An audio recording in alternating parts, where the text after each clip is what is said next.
Okay, hi guys. So in this lecture, we'll be continuing on seeing some more examples of the dielectric point or isoelectric point rather. So let's get started. So what would the pH at which the isoelectric point of this compound will take place?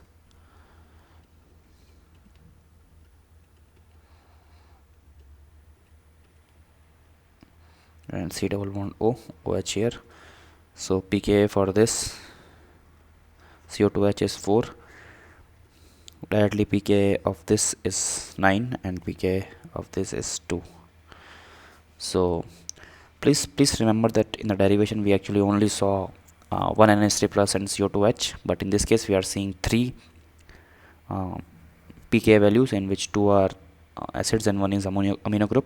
So the best approach which comes to mind is let's add all the three and take the average and give the answer as 5, which is wrong.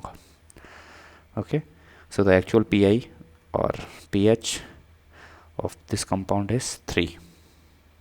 Okay, similarly if we have example in which we have two NH3 group and CH2 whole 4 here, CHNH3 plus again here.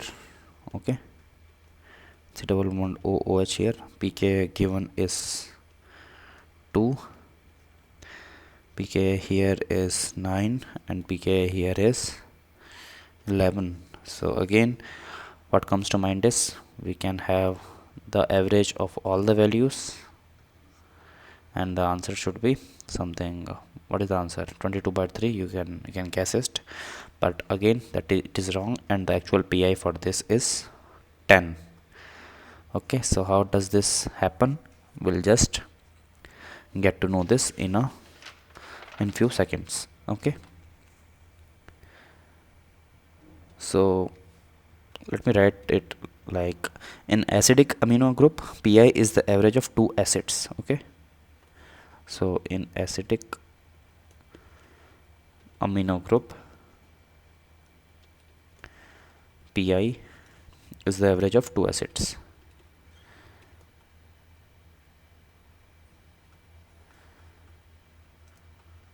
Okay, and similarly in basic amino acid pi is the average of two bases.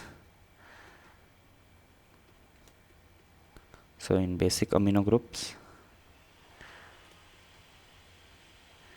pi is the average of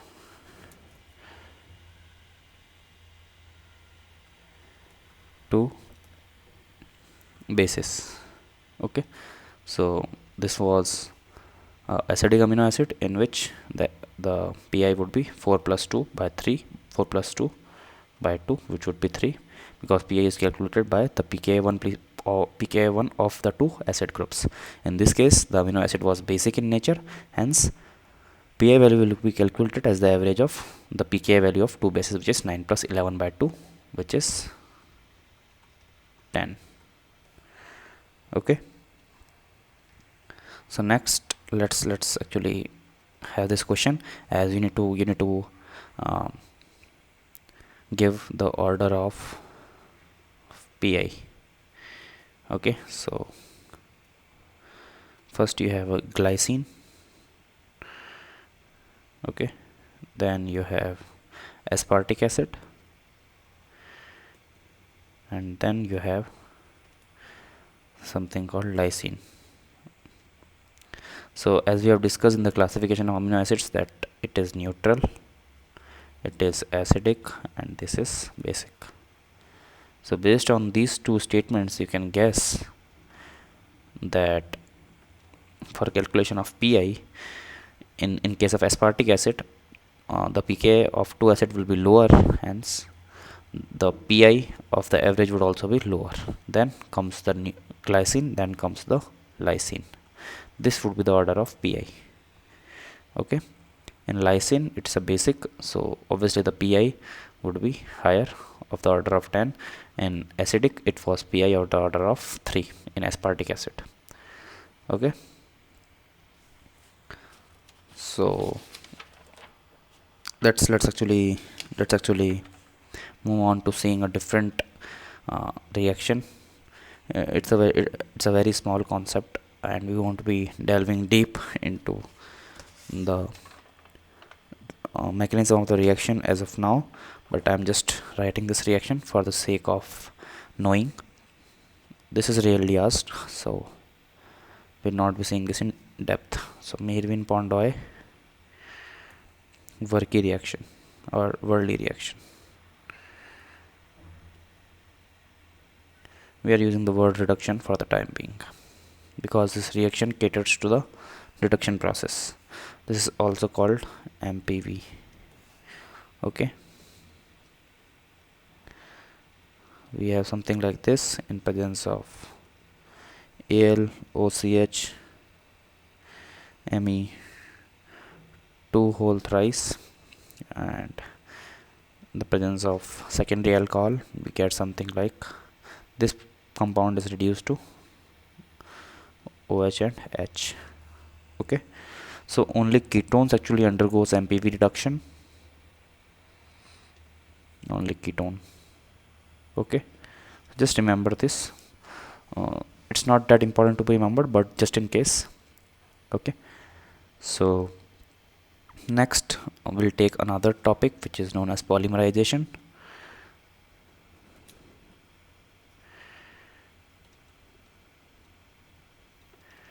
Okay, so polymerization is, so let's first define what is a monomer. So monomer is nothing but a single unit of a compound, and polymer is many units, simply put. Okay,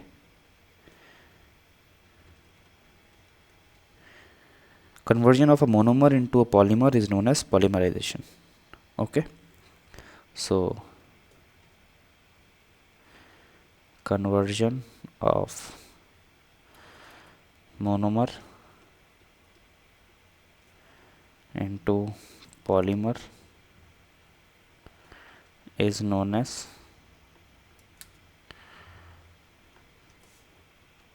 polymerization.